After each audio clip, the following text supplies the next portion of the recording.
you. Can you hear me loud and clear? Oh, very good. Well, difficult act to follow, of course. Can I just hark back briefly, because I've still got the words really of Charlie in my ears, talking about lies. Some of you will know to your cost, actually, that I'm a bit of an enthusiast for a great writer called D.H. Lawrence. Lawrence wrote novels, short stories, plays, poems, essays, criticism, no end of it. He once wrote, if there weren't so many lies in the world, I wouldn't write a thing. That's why we're here, folks. Keep fighting the lies. What did Lawrence say about lies as well? Here, I've got it here somewhere. Lies are not a question of false fact, but of false feeling and perverted justice. I hope you'll forgive me for just mentioning Lawrence in that way. Actually, I'm here on a particular mission because a friend of John Brown called Pam Radford, I don't know if you know Pam's name, she lives at Wilmslow. She's very poorly, but she wrote a speech that she wanted to give today. So if you'll bear with me, I'll be as fast as I can, go through Pam's speech, and she's permitted me to add some thoughts of my own. Badgers, says Pam, are an emblematic, symbolic and protected species of the British wildlife. So why is the government shooting them? They insist it will control bovine TB in cattle, but it won't. It's probably making it worse. But they choose to ignore advice from experts and scientists. No, in fact, they claim to have the best scientists at DEFRA. That's one of the problems. I remember giving a fantastic report from Dr. Andrew Knight, written on his behalf and a lot of veterinary scientists, to George Eustace at a Conservative Party Rural Affairs Group meeting, and he said, well, I'll take it from you, I'll look at it, but it won't make any difference because only DEFRA have the best scientists. We've got a problem. The government isn't listening to us. We've got to somehow try harder to get our message across to them. Of course, it's devastating for a farmer to find an injected cow in his herd and to have his cattle slaughtered. He's compensated. The cattle are killed. As they would be, I should add, anyway, as you all know. We understand that. But actually, Pam says TB, bovine TB is just a drop in the ocean. Well, I think probably Dominic would agree. It's not quite a drop in the ocean, it's a serious matter. But farmers do send 10 times as many cattle to slaughter due to other diseases, such as mastitis, lameness and infertility. It's a shame there haven't been any stores here today, because I think some people have brought along leaflets from Viva and Animal Aid. Make sure you get hold of all the milk. It's got a lot of grot leaflets and the dump dairy leaflets, please folk. Dairy farming today is not natural. Over 75% of the world population are still lactose intolerant. Cows are bred to give unnaturally high yields of milk, and that puts a huge strain on their bodies. See the Viva leaflet, Britain's hardest working mothers. Cows under strain means cows open to disease. Artificial insemination depletes the gene pool, lowering herd immunity. Overwintering indoors, as Dominic's just mentioned, of course, is a major factor. You know, their lungs, they dry out. They spread illness to each other when they're kept in their sheds for months on end during the winter months. Often cattle are fed very poor quality feed at very low vitamin content. This also contributes to them becoming susceptible to illness. And we've mentioned biosecurity and all the illegal cattle movements. Here we are in Cheshire. I'm a Cheshire man. I'm born and bred in Poynton. When I was a little boy, I came across incidents of attacks on badger sets and always reported them to my local RSPCA officer. In those days, you could be on first name terms with a lovely local RSPCA officer. It's not quite the same today. I should mention an infamous individual in Cheshire called John Kirkham, who eventually got a prison sentence. A violent man, prosecuted literally hundreds of times for illegal cattle movements. He actually hospitalised a good friend of mine, Helen.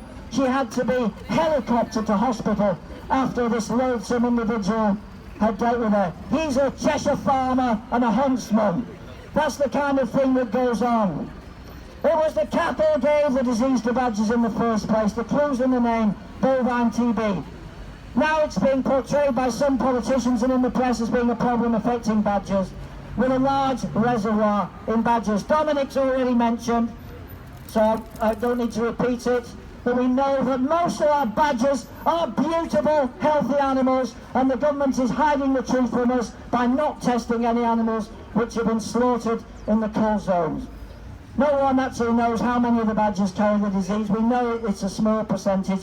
Lord Krebs, in his randomised cull, which cost £50 million, around an average of £4,000 per badger, concluded from his study that only the most tiny number of badgers are ever seriously affected by bovine TB. And not even, as I've said, in the so-called scientific pilot cull is this checked.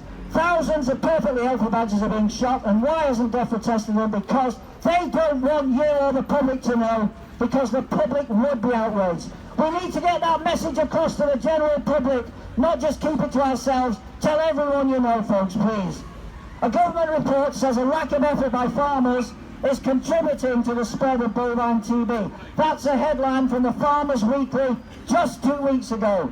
The way to control the disease is better biosecurity on farms, better control on cattle movement and vaccination, not by killing badgers, and as Dominic said, by more reliable testing of cattle. It's no good testing cattle for a test that's up to 20% unreliable and then releasing the cattle onto the market.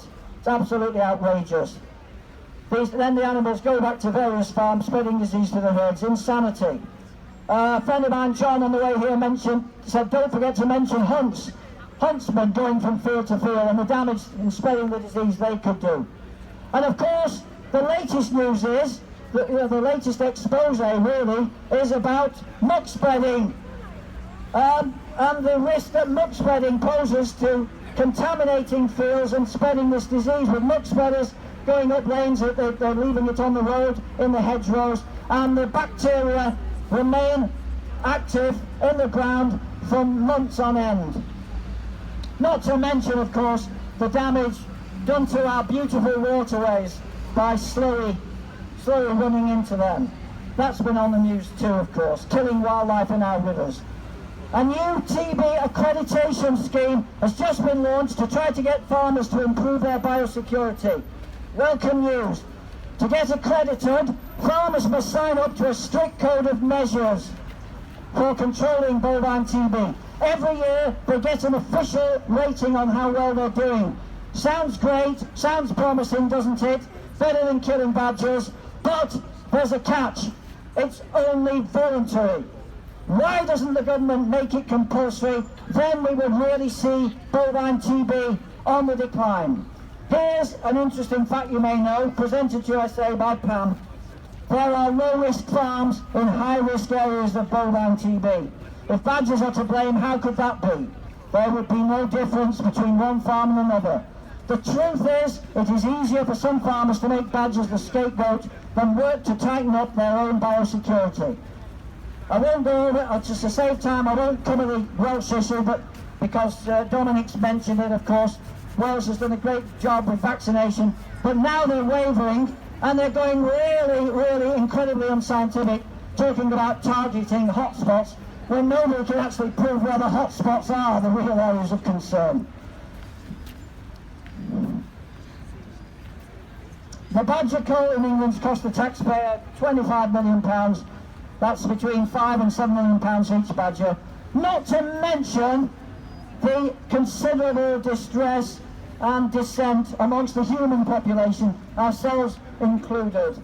Plus, I don't know if it's been mentioned by other speakers actually, the badger cull authorised by the government, allowing the slaughter of a protected species, unfortunately of course gives a green light to evil men, evil individuals and illegal attacks on badger sets. And many of you here I know are, like myself, involved in trying to protect your local badger sets from these attacks. There's one or two sets near me some years ago. They were seriously attacked, and fortunately, by being vigilant, it's been possible to protect them. Where are we now?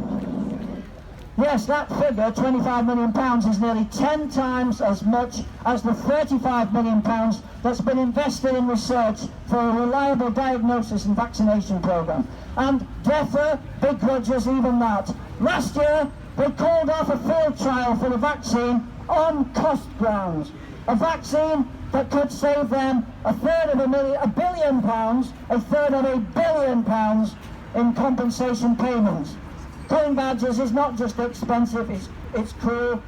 We know from what Dominic's just said, and from the DEFRA's own instructions to shooters in the Cull zones, they have to aim at the chest and shoulder of badgers so that badgers die a long, painful, lingering death from internal organ failure. Pam asked us finally, please, to echo a call from an MP, Rob Maris. We are calling on the DEFRA Secretary of State, Andrea Leadsom, to urgently move forward with a TB cattle vaccine in the UK, as this will provide a highly effective means of lowering the spread of bovine TB in cattle, without having to waste tens of millions of pounds of public money on a scientifically ineffective and cruel badger kill. Can I remind us all, please, if anyone ever sees Andrea Leadsom taking part in a public meeting, to put the word out. We need to take the opportunity to criticise her policy, to expose and denounce that policy in front of the public. I've done that many times when Dominic Dyer has attended events. Once in Wales, he was appearing on the Any Questions programme on Radio 4, and I had a chance actually to tackle him then in front of an estimated audience of 5 million people. These are invaluable opportunities.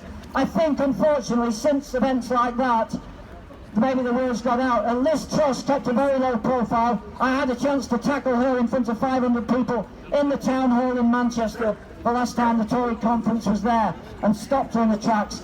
Andrea Leadsom seems to be keeping a very low profile, but be ever watchful, please. Listen, I won't rabbit on, you've been incredibly patient, but if you'll forgive me one last indulgence, I'll give you a poem written by Ted Hughes about badgers. The badger in the spinney is the true king of this land. All creatures are his tenants, though not all understand. Guinea-coy, red and roe deer, gypsy foxes, Romany otters, they squabble about their boundaries, but all of them are squatters. Even the grandest farmhouse, what is it but a camp in the land where the singing badger walks the woods with his hooded lamp? A farmer's but a blowing seed with a flower of crops and herbs. His tractors and his combines are as empty as his words. But the badger's fort was dug when the whole land was one oak. His face is his ancient coat of arms, and he wears the same grey cloak as if time had not passed at all, as if there were no such thing, as if there were only the one Night Kingdom and its Badger King. Thank you, folks. Thank you.